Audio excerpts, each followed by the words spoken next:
Hello student, welcome to Pashp International School online classes 12th class 12th। Next आता है Mughal art. अब Mughal art में 1500 ईस्वी में आते आते भारतीय चित्रकला में बहुत सारे चेंजेस दिखाई देने लगे क्योंकि मुग़ल भारत में प्रवेश कर चुके थे। 1526 में पानीपत का युद्ध हुआ जिसमें बाबर विजयी हुआ और दिल्ली का शासक बना। बाबर जो है पितृपक्ष के बाबर तैमूर है जो पितृपक्ष की 5वीं पीढ़ी में तथा मंगोल योद्धा चंगेज़ खां मातृपक्ष की 14वीं पीढ़ी में जन्मा था, इसीलिए इन्हें मंगोल कहा गया या मुग़ल कहा गया। मुग़ल शाहजहाँ प्रारंभ से ही ये मुग़ल कला जो है इनके शहंशाह जो थे प्रारंभ काल से ही कला के बहुत ज़्यादा प्रेमी थे। सबसे पहले बाबर आया, फिर हुमायूं, फिर अकबर, जहांगीर, शाहजहाँ और औरंगजेब। औरंगजेब थोड़ा कट्टर धर्मी था, कट्टरपंथी था, इसलिए उन्होंने चित्रकला को और हिंदू धर्म को काफ़ी नुकसान पहुंचाया, इसलिए अंतिम राजा औरंगजेब था। इसके बाद मुग़ल शैली प्रारंभ से ही पूर्णतः ईरानी कला थी क्योंकि ये कहाँ से आए थे, ईरान से आए थे, इसलिए ईरानी कला थी। और ईरानी कला मुग़ल कला का भारतीय मिश्रण भी यहाँ देखने को मिलता है। अकबर के समय से ये राजस्थानी, अपभ्रंश और दक्षिणी शैलियों का समन्वय यानी ये तीनों शैली मिलकर के एक नवीन शैली बनी जिसे मुग़ल आर्ट कहा गया। इसमें कहा जा सकता है कि ईरानी व राजस्थानी शैली मुग़ल शैली की जन्मदाता है। ईरानी जहांगीर के समय यह पूर्णतया भारतीय हो गई थी और शाहजहाँ के समय यह पूर्णतः यूरोपीय प्रभाव भी दिखाई देता था। चित्रकला का अगर स्वर्णयुग कहा जाए तो जहांगीर के समय था और स्थापत्य काल का अगर स्वर्णयुग कहा जाए तो ये शाहजहाँ के समय था। इसकी मुग़ल काल की जो चित्रकला है इसमें यूरोपियन प्रभाव ज़्यादा देखने को मिलता है, इसीलिए यहाँ के चित्र यूरोपीय चित्रकला से बहुत ज़्यादा प्रभावित थे। राय कृष्णदास के मतानुसार भारत में मुग़ल शैली का जन्म बाबर के आगमन से हुआ। जैसे ही लेकिन बाबर का समय बहुत ही कम था। 1526 में बाबर यहाँ आए और 1530 ईस्वी में उनकी मृत्यु हो गई। बाबर को भारत का मुग़ल साम्राज्य की स्थापना 1526 में इनका श्रेय दिया जाता है, लेकिन ये बहुत कम समय के लिए थे क्योंकि 1530 में उनकी मृत्यु हो गई। लेकिन बाबर की चित्रकला में बड़ी रुचि थी और इसीलिए इसे पूर्व का राफेल भी कहा जाता है। अंडरलाइन करना, क्वेश्चन पूछा गया है पूर्व का राफेल किसे कहा गया, तो क्या लिखोगे, बाबर को। बाबर अपने साथ बहुत सारे चित्रकारों को भी लाया था। जो चित्रकार कौन से थे, ईरानी चित्रकार थे, बिहिजाद और मुजफ्फर। अंडरलाइन करना, क्वेश्चन आया है बाबर अपने साथ कौन से दो ईरानी चित्रकारों को लाया, तो नाम लिखना है बिहिजाद और मुजफ्फर। ये दो चित्रकार लेके आया। बाबर अपनी आत्मकथा लिखी तुजू के बाबरे, तो ये भी अंडरलाइन करना। बाबर ने कौन सी अपनी आत्मकथा लिखी, तुजू के बाबरे। और उसके बाद जिसे बाबरनामा के नाम से भी जाना गया है। इन कलाकारों का उल्लेख और प्रशंसा भी उस तुजू के बाबरे में की गई।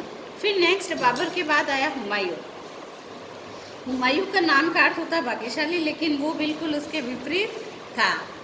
हुमायूं बाबर के पश्चात उनके ज्येष्ठ पुत्र हुमायूं 1530 से 1556 तक रहा और हुमायूं का पूरा जीवन बहुत संघर्षों से बीता, लेकिन वो बहुत ज़्यादा बड़ा कला प्रेमी था। अपने लश्कर में वह चित्रकार भी रखता था। जब वह ईरान के शाह की मदद से लेकर के पुनः जब वह भारत आया तो कला के कारण ईरानियों को चित्रकार मीर सैयद अली, जिसे जुदाई के नाम से जाना जाता है, और ख्वाजा अब्दुल शमस शिराजी को भारत लेके आया था। अंडरलाइन करना, कौन से दो ईरानी चित्रकार जिसे बाबर लेके आया था, हुमायूं लेके आया, तो मीर सैयद अली जुदाई के नाम से व्याख्यात है। जुदाई किसे कहा गया, तो मीर सैयद अली को कहा गया। और ये दोनों ईरानी शैली के सिद्ध हस्त कलाकार थे। बालक अकबर ने उनके चित्रकला सीखी थी, यानी अकबर जो इनका पुत्र था उसने भी चित्रकला इन दो चित्रकारों से सीखी और अकबर के काल में भी इन्होंने काफ़ी चित्रकारी की। इस समय के जो चित्र तैयार किए गए थे वे पूर्णतया फारसी व ईरानी शैली में तैयार किए गए थे और इनके चित्रों में हरे रंग बहुत ज़्यादा देखने को मिलते हैं क्योंकि मुगलिया इफेक्ट है ना, मुगलिया में हरे रंगों का प्रमुखतया रही है। हुमायूं के समय में दास्तान ए अमीर हमज़ा नामक चित्रण का प्रारंभ किया गया और ये अकबर के समय में पूरा हुआ। फिर आता है अकबर। पोथी खाना यानी पोथी खाने का अर्थ होता है पुस्तकालय।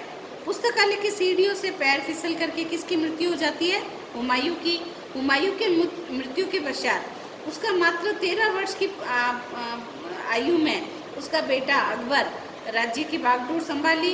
बाबर व हुमायूं कला की दृष्टि से जीवन का आनंद राजनीतिक परिस्थितियों की अस्थिरता के कारण न ले सके, परंतु अकबर ने अपनी कुशलता से न केवल राज्य का विस्तार किया बल्कि एक मजबूत समन्वयवादी शासन की छवि भी प्राप्त की।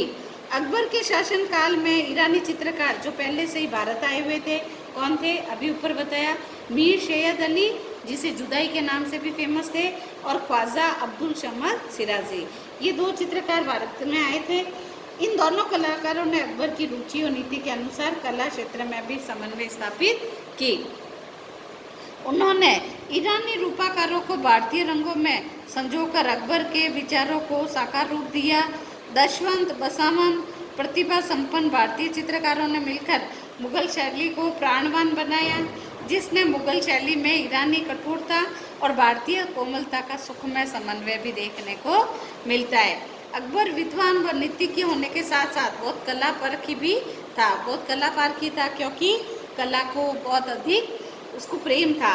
अतः उसने सैकड़ों चित्रकारों को संरक्षण दिया, सम्मान दिया, प्रेरणा प्रदान की, और मुगल इतिहासकार अबुल फजल ने अपनी पुस्तक में आईने अकबरी में ये सब कुछ वर्णन किया। तो ये सब कुछ इसका मतलब पता चलता है कि अकबर बहुत ज़्यादा कला प्रेमी था। अब नेक्स्ट आता है अकबर का कला के प्रति क्या रुझान था।